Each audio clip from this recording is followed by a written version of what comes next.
नमस्कार मेरी YouTube family. आज हम लोग सुनते हैं एक नई कहानी। बोलो ना, शादी करोगे मुझसे।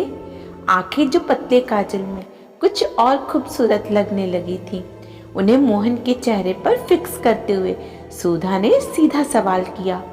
नहीं, मोहन ने बिना कोई हिचक दिखाए जवाब दिया। पक्का? पक्का। पर क्यों? क्या मैं तुम्हें पसंद नहीं? प्यार करते हो पर शादी क्यों मोहन? प्यार तो मैं तुमसे बेइंतहा करता हूँ सुधा, और तुमसे खूबसूरत अच्छी लड़की मुझे कहीं भी नहीं मिलेगी, यही और भी मैं जानता हूँ।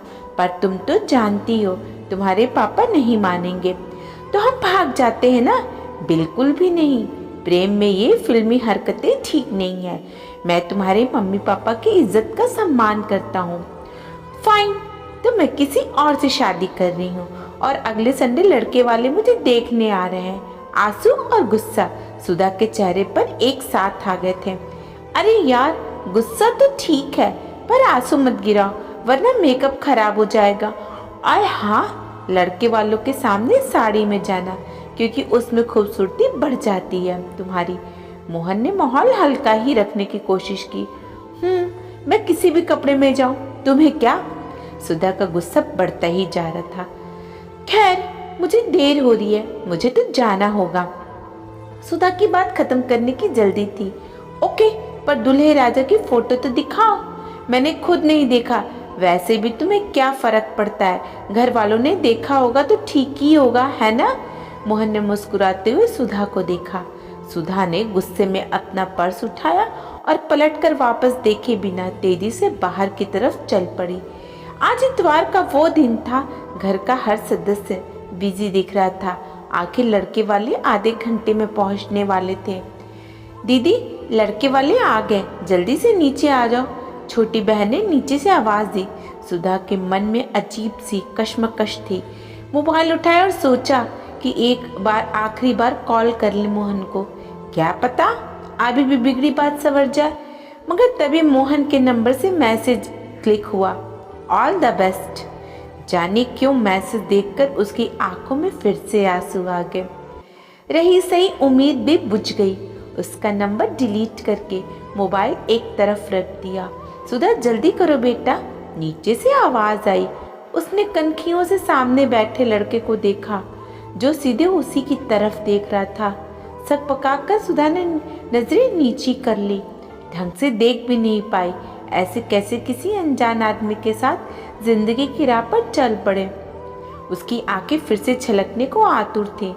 सॉरी पापा, मैं थोड़ा लेट हो गया, कुछ ज्यादा ही ट्रैफिक था।